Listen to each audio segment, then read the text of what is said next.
Oh, there we are. There we are. Whoop. I don't need to hear me because all I need to hear is everything else. Woo! There are 2 participants in this conference. Please announce yourself. This is the 523 Happy Hour with your host, Kelly Lincoln, here on netrootsradio.com. Man, oh man, what a way to start the show.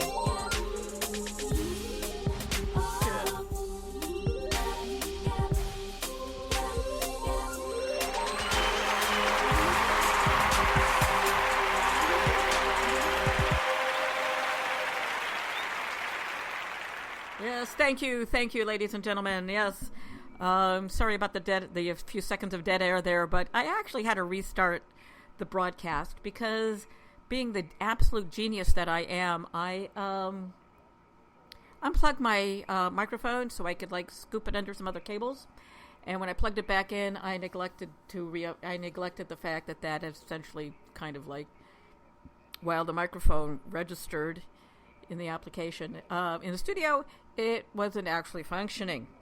So that's how today started off. Welcome! It is Saturday.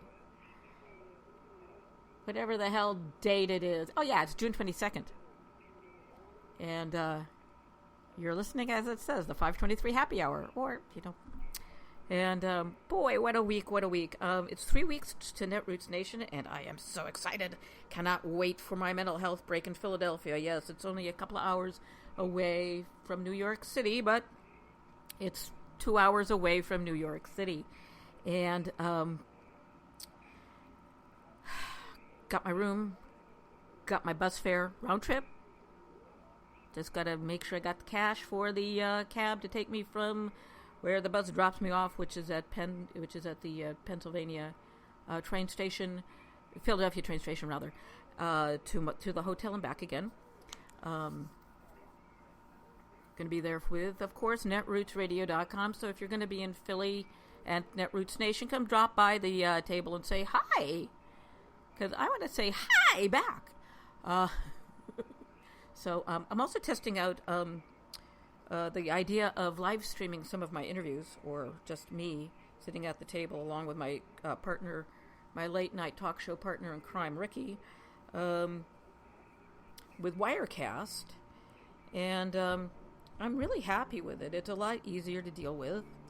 Scene setup is much simpler. It's actually visual rather than, hey, let's click all of these things and worry about the CPU screeching at you no matter how low you set the bitrate and everything and encode. I was having a bit of an issue today with Wirecast, which was kind of weird. Which was dropped frames, which is kind of strange because I hadn't had that issue before, and so I had a lovely phone conversation with one of the tech guys from Telestream, and we spent some time troubleshooting it. And as I said on the phone, it's probably something I am not doing properly, but made some changes to the resolution. Using my GoPro Hero 7. I'm probably going to get a replace my Logitech C920 web camera with another one, and see how that works out. I'm using a Camlink 4K capture card. It's basically a USB stick, USB device that you plug in the HDMI cable, and then the HDMI mini to your GoPro or whatever HDMI capable camera you're using, could be a DSLR or a mirrorless camera, digital camera, and that converts the signal from the camera to 4K so you can actually use your camera or your phone or your tablet as a camera. I'm also looking into getting the Lightning to HDMI to see how it works with my phone, because that, I don't know if I'm going to have my phone set up on a tripod a few feet away from the smack. But the experimenting and playing around with this piece of with this application software has been enlightening. It's made my life a lot easier. Again, with Open Broadcaster OBS. The biggest issue I've had, it's a software issue. It's a coding issue. And no matter how low I set my bit rate or transcode it down, it just doesn't like playing well with anything. It even screams when I'm using the FaceTime camera, which I need to close. So that's how things have been going. The week's been good. It's just, we had crappy weather here in New York. It was gray and gloomy and rainy. And then today the sun came out, and it was beautiful. And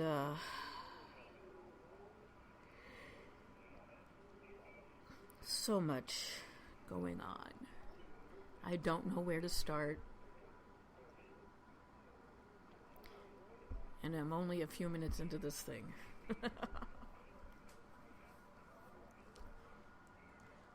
So I've been experimenting with cookery. Doing that research for recipes on the interwebs.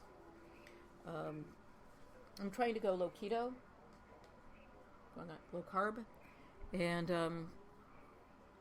was looking for something to substitute for breadcrumbs for doing oven fried chicken. And came across, just thought I'd find out what you could do with dry chickpeas and lentils. And so I did buzzed them up in a blender in my food processor, my Magic Bullet, and did a nice coated the chicken with it, with the chickpea flour. Let it set up after marinating the chicken, of course. Let it set in the fridge for a while so everything was just nice and chilled. And I think I'm going to be using lentil and chickpea flour as my coating rather than breadcrumbs, because I really like the taste and flavor of it. Seasoned it, and it came out really, really nice and juicy and just good. Nice, different texture to it. And so I'm just getting into using different things. Maybe mix, breadcrumbs with the chickpea and the lentils. I'm snacking on lentils and chickpeas because I'm eating far. My nutritionist told me to stop eating huge bowls, half a bag of popcorn. It's my junk food. It's my snack food of choice. So it's like, you can have a cup, but not, more than, you can have a cup. Well, it's because I'm a type 2, I've been recently diagnosed as a type 2 diabetic. And even though popcorn's is a good fibrous food, it's also a high carb food, which means carbohydrates convert to sugar. And so I don't know if I've really become a carby, it's like, oh my God, carbohydrates, sugar, I'll run into traffic, what am I going to eat? Well, I'm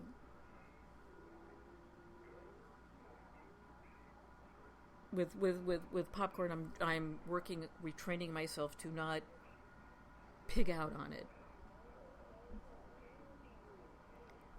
Same thing with the roasted chickpeas and lentils that I've also been snacking on to get myself out of the chip habit. And those are really good when you make them yourself. Very easy to make. You can find the recipes on the web. On the web, and while you might overly snack on them, it feels a lot better than eating a bag of potato chips or a bag of corn chips. So it's really good. It's like just reframing what you put in your body, or what I put in my body, because God knows I need to lose weight. And not too much I can say to that, you know.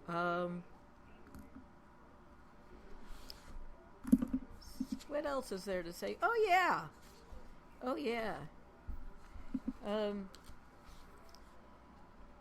I don't know if you guys have ever really taken a look at Donald Trump's playbook. The Trump U University, whose motto is one company, one culture, one goal, which sounds an awful like ein Volk, ein Reich, ein Führer, which of course translates to one people, one realm, one leader. You can make that comparison that he's doing that because one culture is one realm, one country. One culture, one leader. You know. So I'm going there and saying that he totally reframed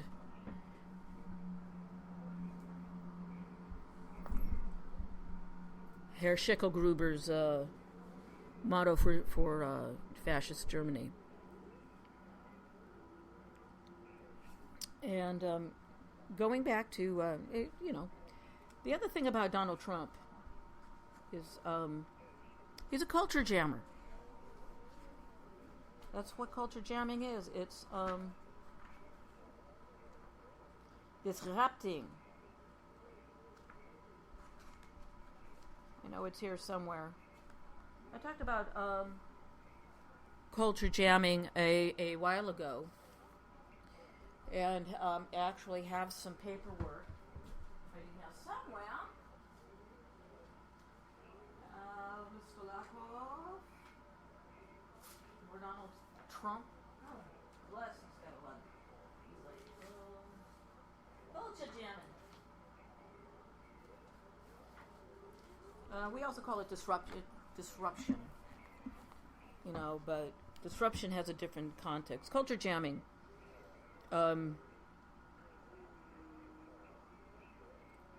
AKA guerrilla communication, is a tactic used by many anti-consumer social movements to disrupt or subvert media culture and its mainstream cultural institutions, including corporate advertising, or in Thwimp's case, the press, the media. It attempts to expose the methods of domination of a mass society to foster progressive change, except in his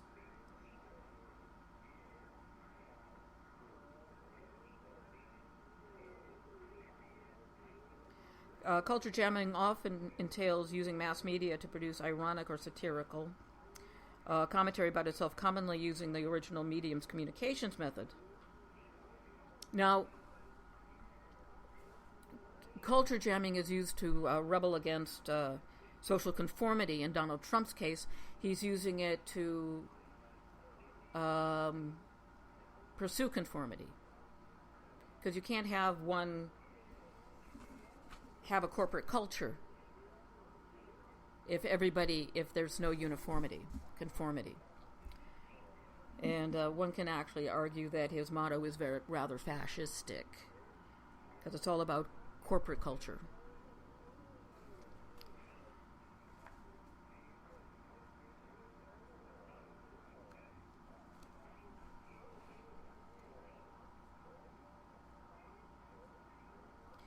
And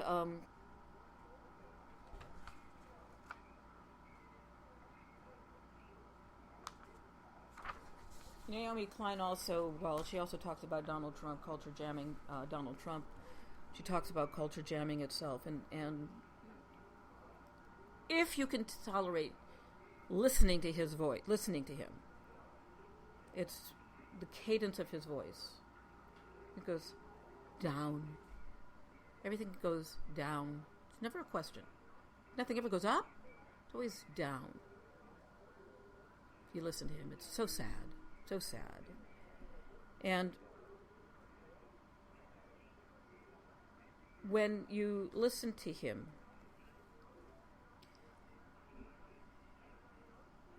I have a very difficult time listening to him.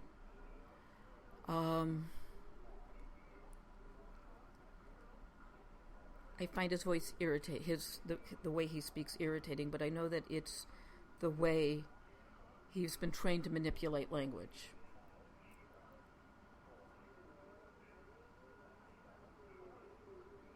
he spent, as I was listening to, is it Rachel Maddow, I believe, talking about how he was trained as a reality star. How he was given lessons on how to behave in front of a camera and basically, trained. Burnett trained him to be a reality star so he could act natural on camera. He also spent a hell of a lot of money to get one-on-one language manipulation training with Tony Robbins. He offers one-on-one training, but it costs you a hell of a lot of money to do so because he feels that unless you're paying through the nose for it, you're not going to really learn anything. In fact, I am rather surprised that the check cleared as far as Robbins is concerned. I'm rather, or maybe Trump used a credit card and defaulted on it. We all know he declares bankruptcy to get out of paying debts. So, going back to Trump University and his Ein Volk, this is from his media guidelines, where he's talking to, where this is for the team. In the case that you are approached by a reporter, the media guidelines below must be followed. Under no circumstances should a Trump University team member ever speak to the media other than to inform them of the appropriate contact at the corporate office. Remember, never assume the conversation is off the record. Reporters are rarely on your side, and they are not sympathetic. So even back in 2010, he had a mistrust of the press and told his team members to be suspicious of the press. Expect to be scrutinized. And then there's something very, very curious on this in these media guidelines. Also another a tip. You don't have to deliver what the reporter wants. And then he goes on to repeat what was said in the remember part, so it's a repetition.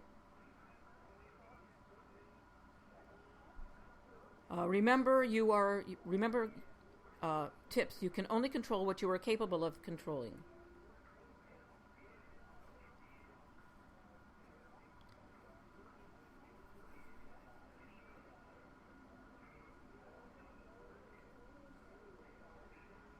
Let's see.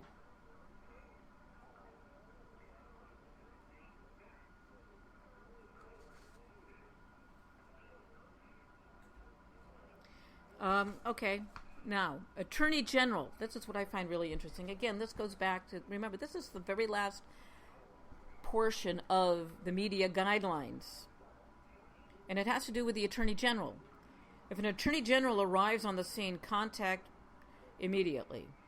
By law, you do not have to show them any personal information unless they present a warrant. However, you are expected to be courteous. Now, why would they expect an Attorney General to show up with or without a warrant? And this is back in 2010, before the lawsuits happened. So that there, then and there, so it says a hell of a lot. And going on to the introduction, again, he uses a lot of neurolinguistic programming, Tony Robbins stuff. And this is a quote. Anticipate change and embrace it. Change can affect the entire picture. Recognize new developments you can capitalize on, profit from, and use to open new doors. So, of course, he would take information from a foreign entity, in spite of its illegality. So, going on in this, in positioning, and again, these are all sales techniques. in positioning serves to ensure event success translated into sales. We have the value, we have the solutions. We are the leaders. We decide what the training will be like. Customers are responding to us. We have control. Time and experience are on our side. So think of these Trump rallies as just another another marketing session. Or he's, getting people to buy. And they are buying repetitively. They are like latching on and taking those bronze and elite courses on and on and on.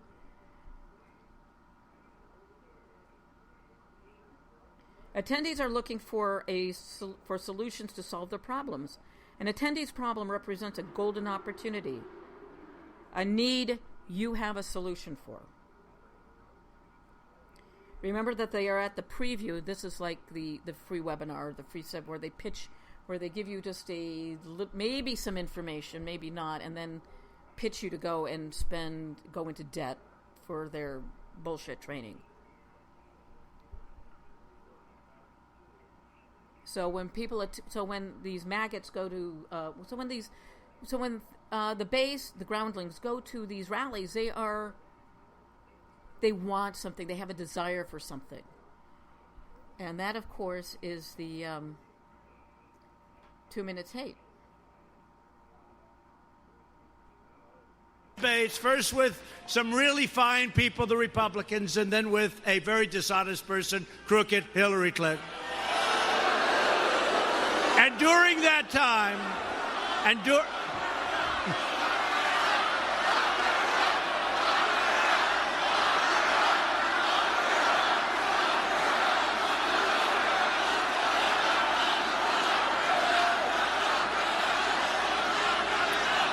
it is amazing how you can delete 33.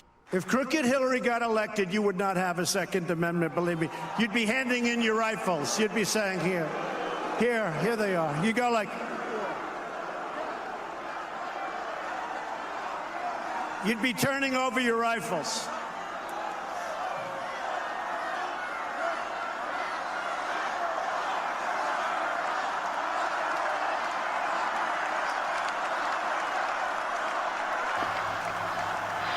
This is no longer war.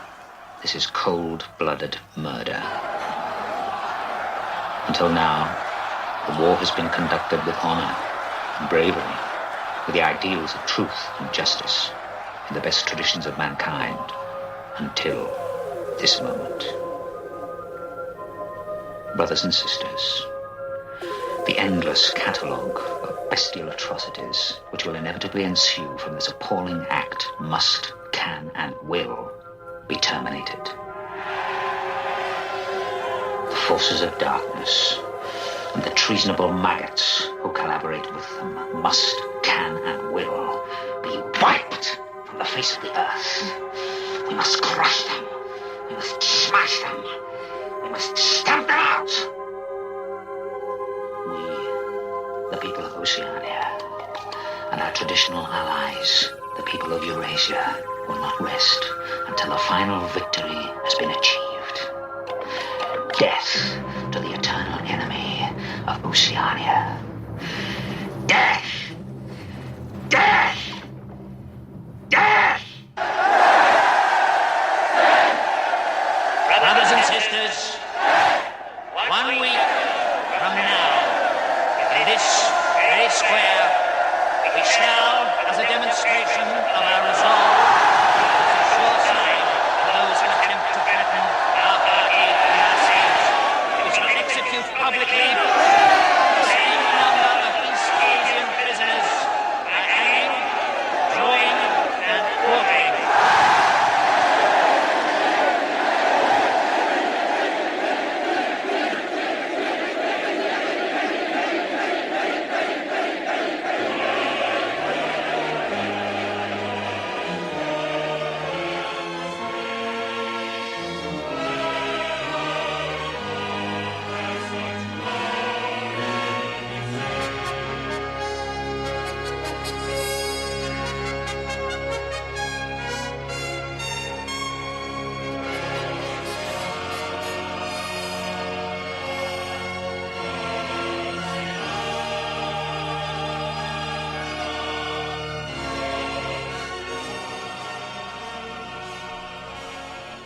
Not much difference, is there?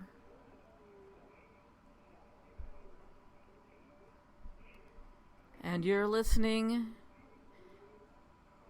to the 523 Happy Hour here on netrootsradio.com.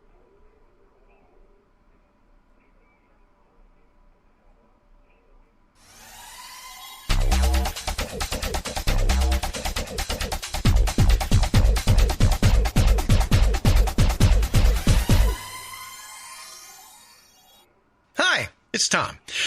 Could we humbly suggest your donation to netrootsradio.com? All we've got to run this 24-hour powerhouse of progressive resistance radio is what comes out of our own wallets. And you are our biggest donor.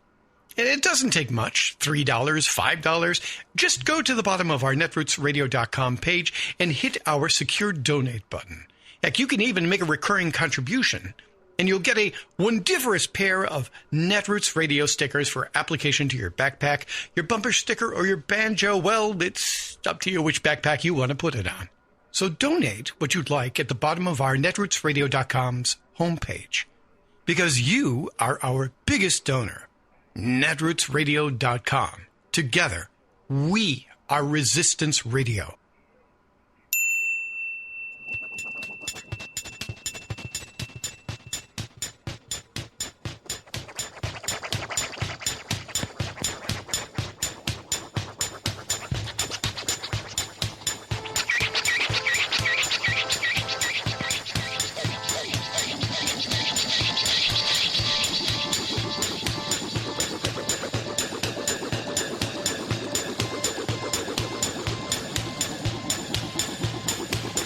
Powered by Unity Net. You are listening to netrootsradio.com. We are Resistance Radio.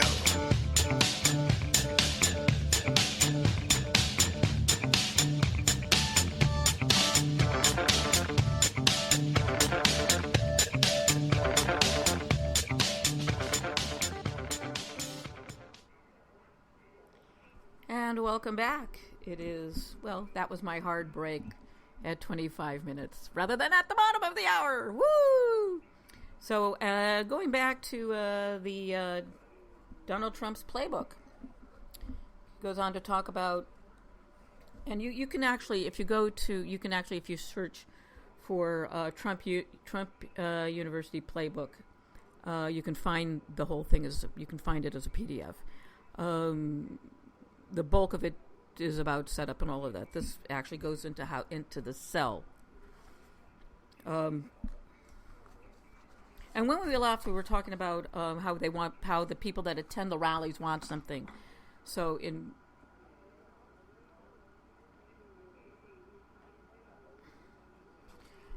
farther on down, he says, experience is on our side because we decide what happens in the training, and attendee must react to what we say. And again, I'm asking you to think of this in context of one of Thwimp's rallies. Previews. They don't have a choice.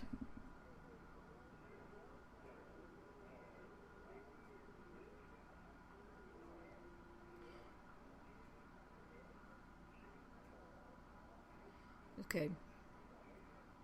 For example, we can spend hours and hours planning a question that they must deal with and give an answer to within seconds. We also have the advantage of testing the question out on hundreds of people and adjusting it to increase our chances for a desirable response. We are losing this advantage if we don't take time to develop what we say and consciously practice what we say. He's not an ad-libber. He knows exactly what he's going to say. His off-the-cuff is rehearsed.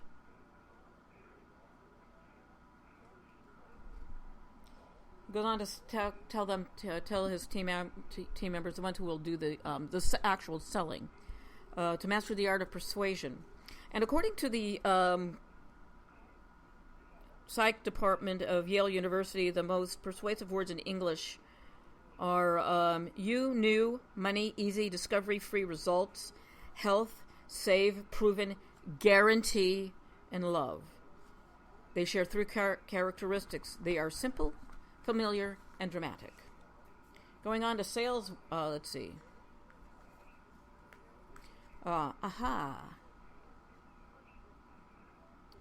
Deliberation.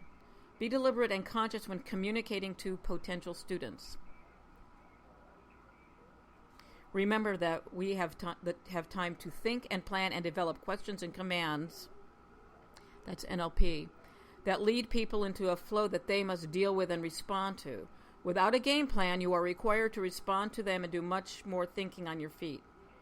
Remember that we need to stay on offense. Here's the other reason why he's always attacking. He's always on the offensive. He never takes a defensive posture.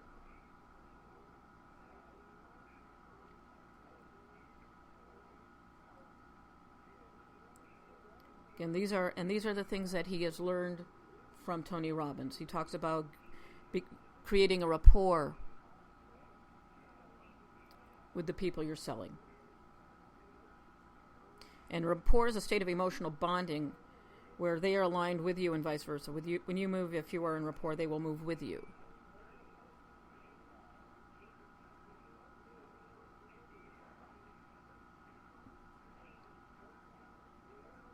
The customer has to perceive the problem. You may perceive the problem, but if the customer doesn't, then there's no way they can bite the solution line. So it's all about angling, fishing. So it goes on and on. I mean, like I said, you can actually, these is all page 98 through 101 in the introduction. And see, what else do we have here? Just so much fun. Now, here's the kicker in the playbook. Ask for honesty. This is from one of the most dishonest people to walk the face of America. To walk. Ask, can you be honest about this? They will say yes, of course. By asking for honesty when they say yes, they must maintain consistency with the statement and be honest. See, that's why Democrats, in my opinion, are at a disadvantage, because they want people to be honest with them. And when you're dealing with with people who are dishonest, that can put you at a disadvantage because, well, you can see what's going on with the investigations. And of course, the best sales seem to be driven by the customer, which is of course not true. Great salespeople give so much apparent control to the customers that the customer seems to sell the product to him or herself. And as an example as to how he does this at his campaign previews, the new motto he was going for gave the illusion of control on that to the people in attendance, which of course they were never going to adopt a new motto. It's the same thing with the lock her up chat. It's never going to happen. Will never happen.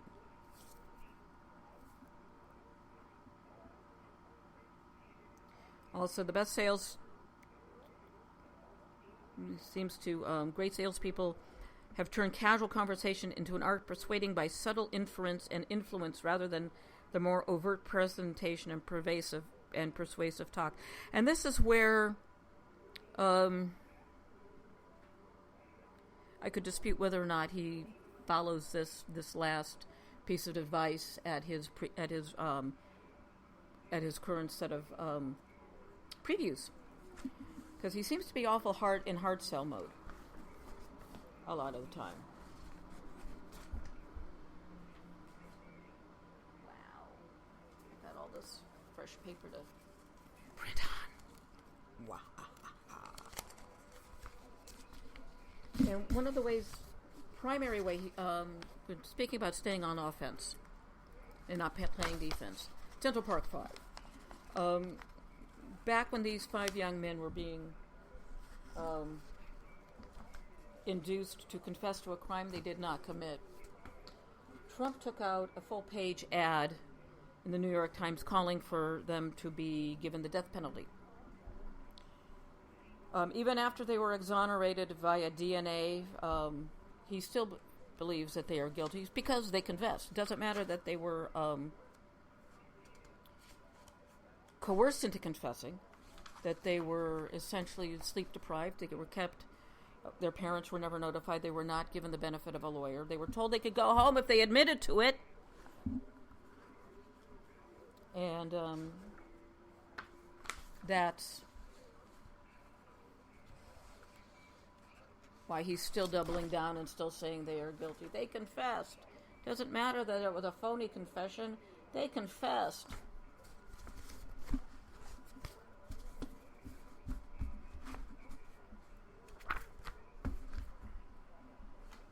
So I'm going to go back to the two tracks that I played, both of which are 2 minutes of hate.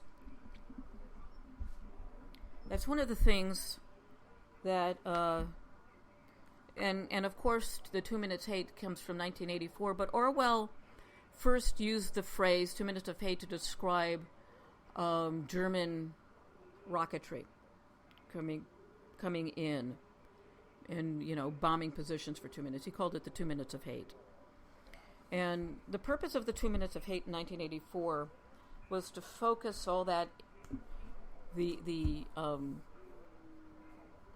internal, the unexpressed frustration of the proles in the outer party. Well, the outer party, they didn't care much about the proles. It's all about the worker bees. They were the ones under surveillance. They were the ones under surveillance. The proles weren't, because nobody cared about them. They weren't important. And with the rally, with the Trump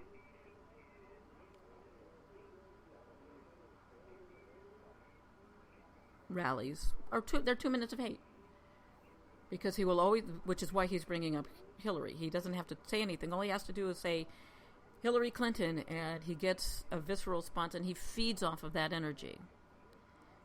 Yeah, he can do the same thing by pointing to the press, and they will 2 minutes hate on the press, or even assault the press. And he's turning on Fox News because they're calling his ass out as well. And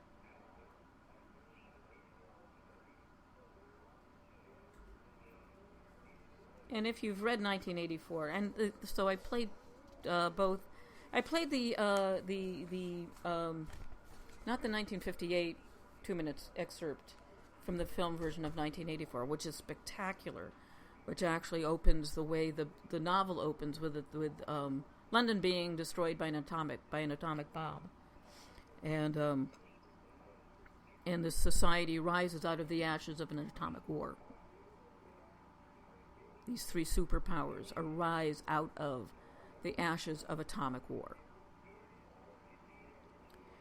And just for the record, Oceania consists of England, which is known as Airstrip 1, and the Americas, and the Caribbean islands, including Cuba,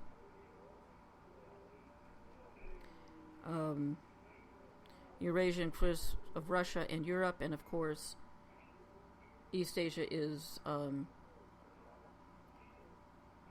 China, Japan, Korea, and then Africa, that's disputed, and subcontinent India is disputed territories. So it talks about perpetual war. I'm going to read the description of the 2 minutes hate in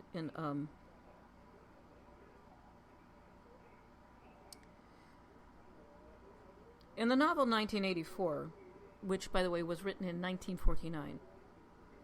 The 2 minutes hate is the daily public period during which members of the outer party of Oceania must watch a film depicting the enemies of the state, specifically Emmanuel Goldstein, and his followers, to openly and loudly express hatred for them.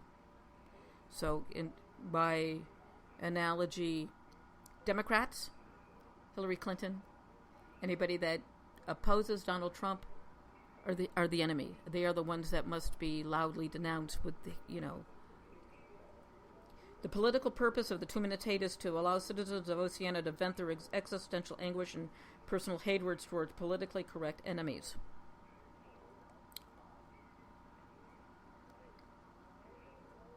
In redirecting the members' subconscious feelings away from the party's government of Oceania and towards non-existent external enemies, the party minimizes thought crime and the consequent subversive behaviors of thought criminals. As long as you're venting your frustration at screaming at the air, I'm mad as hell and I'm not going to take it anymore, you're not going to be focusing your frustration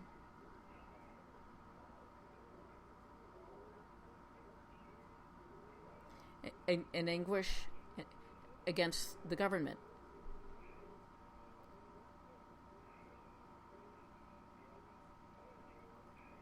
And now for a little excerpt from one of my favorite speeches from Network.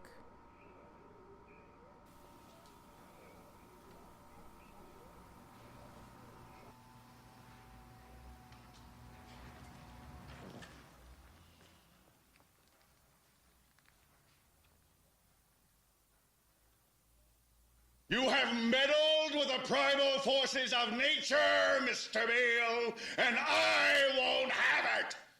Is that clear? You think you merely stopped a business deal? That is not the case. The Arabs have taken billions of dollars out of this country, and now they must put it back. It is ebb and flow, tidal gravity. It is ecological balance.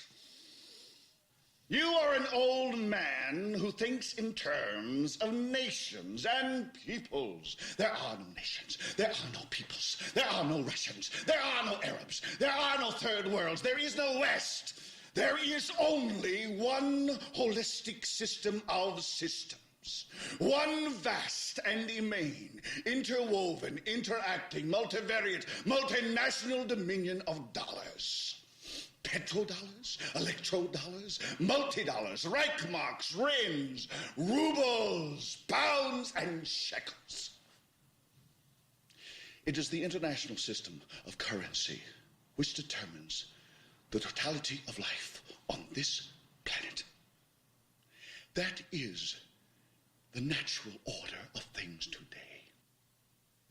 That is the atomic and subatomic and galactic structure of things today. And you have meddled with the primal forces of nature. And you will atone. Am I getting through to you, Mr. Beale? You get up on your little 21-inch screen and howl about America and democracy. There is no America. There is no democracy. There is only IBM and ITT and AT&T and DuPont, Dow, Union Carbide, and Exxon. Those are the nations of the world today. What do you think the Russians talk about in their councils of state? Karl Marx? They get out their linear programming charts, statistical decision theories, Minimax solutions, and compute the price-cost probabilities of their transactions and investments, just like we do. We no longer live in a world of nations and ideologies, Mr. Beale. The world is a college of corporations, inexorably determined by the immutable bylaws of business. The world is a business, Mr. Beale. It has been since man crawled out of the slime. And our children will live, Mr. Beale, to see that perfect world in which there's no war or famine, oppression or brutality. One vast and ecumenical holding company, for whom all men will work to serve a common profit, in which all men will hold a share of stock, all necessities provided, all anxieties tranquilized, all boredom amused.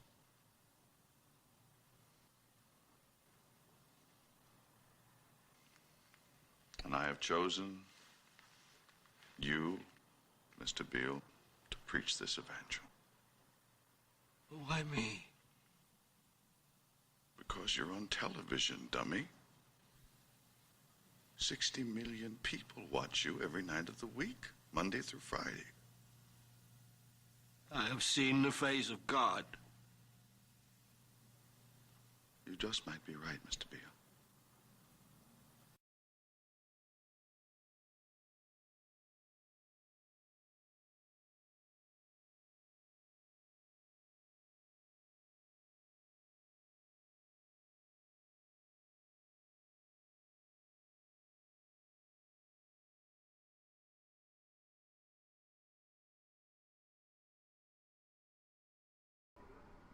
So, I gotta take that off. I hate hearing myself through the headphones when I'm talking. That was Ned Beatty and Peter Finch in Network.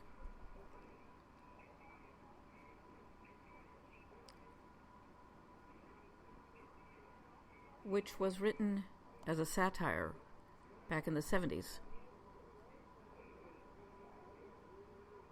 But it presaged Fox News.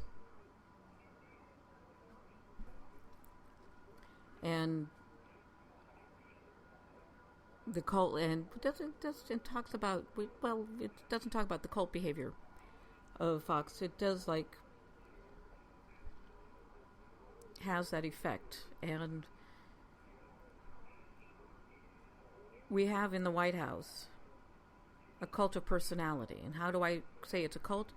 Well, you just need to take a look at things that you can't quit it. You can't. Nobody in the Republican Party will criticize or question Donald Trump. So that is the hallmark of a cult. You can't.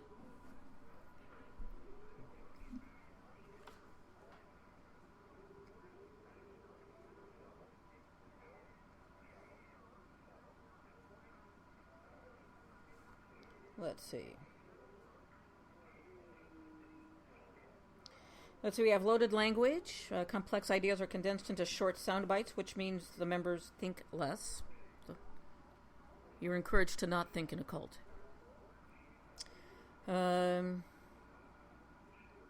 Deceit, double agendas. Cultists think they're getting one thing, but the reality is they're getting something else. Unpredictable behavior by abusers. Long, boring, convoluted speeches. Verbal abuse, criticism, insults. No criticism of the new doctrine allowed. Threats. Quite recently, Thwimp apparently threatened a journalist with jail for photographing the cop, what he claimed was the Mexico agreement.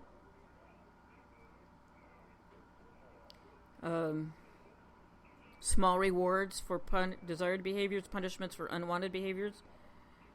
All-powerful leaders who decide everything. Unqualified immunity, thinking everything is everything is an NDA. Non-disclosure agreement. You can't, because non-disclosure agreement. You can't say that. You can't even say where your office is located in the West Wing, because that would violate your NDA. And you're listening to the 523 Happy Hour here on netrootsradio.com. So it's...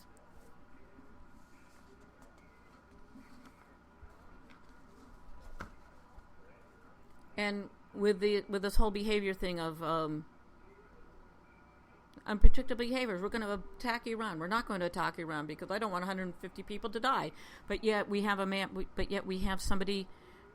But yet he has no compunctions about allowing children to die of illnesses or to live in filth, to be treated like abused animals.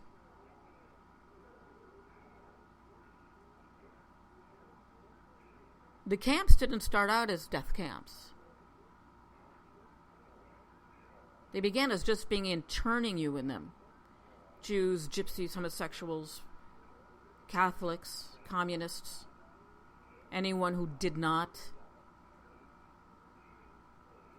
toe party line, race traitors.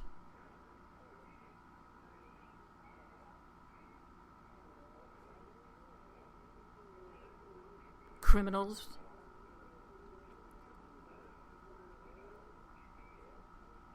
Now, when by the time the Germans occupied the Netherlands, the camps, the murders were in full swing. My father's parents were murdered at Sobibor within 48 hours of their arrival.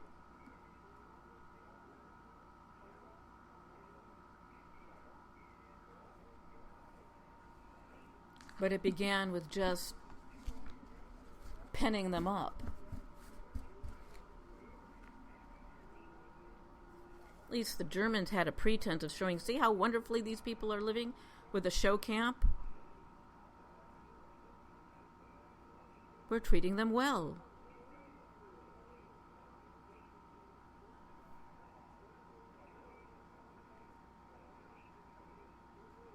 ICE has no didn't even bother with that point.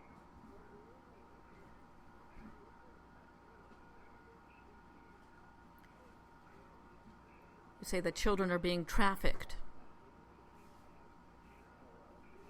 Separate kids from their parents. What are you going to do with them? Well, you got to foster them out if you're going to keep them there. Send them back. You don't even know where they come from. Send them back to the wrong country, man.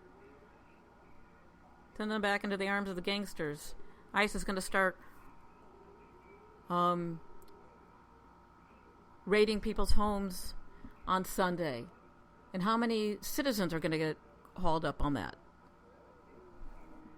Or maybe they're just saying that to scare the shit out of the undocumented, the asylum seeker. So maybe they'll leave on their own. Caravan back out. So what they're doing crashes the economy. They're already on the way to doing that. They don't give a shit. Because it's not going to affect their bottom line. It will affect yours and mine, because food will rot in the fields, because Americans don't have the stamina to harvest. Americans don't have the stomach to work in the slaughterhouse. Americans don't have, at least Caucasian Americans, don't have the wherewithal to want to deliver food, aerate golf courses, clean bathrooms. Nope, they don't want to do that work. It's beneath them. Not beneath me. I mean, I would have no compunctions taking seasonal work for Donald Trump. I've done seasonal work. I've done seasonal labor. I'll clean toilets. I'll aerate a golf course. I've done that.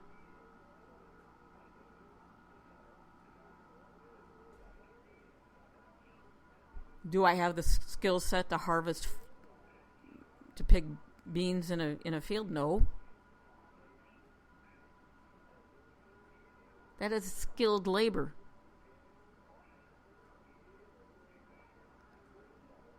It's backbreaking skilled labor. And to hire Americans, they'd have to treat us better. Pay us a decent wage. Have toilets available. You know.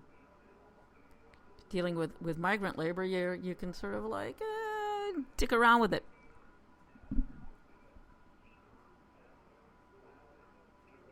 Undocumented immigrants who work pay taxes. They pay Social Security, but they can neither file taxes. I don't know if they can file it, but they will never be able to collect Social Security.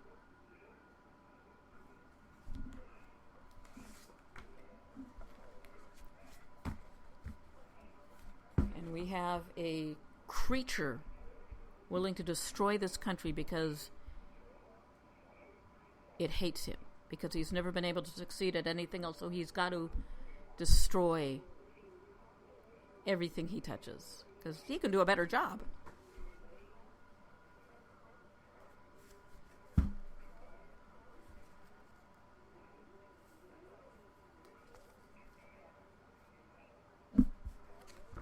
And so, on that note, I'm going to say goodnight, and stay tuned for Katie Speaks with Katie Klaubasisch. Oh, and later tonight, tune in, 9 p.m. Pacific, 12 a.m. Eastern, for the late night morning talk show with Kelly and Ricky here on netrootsradio.com.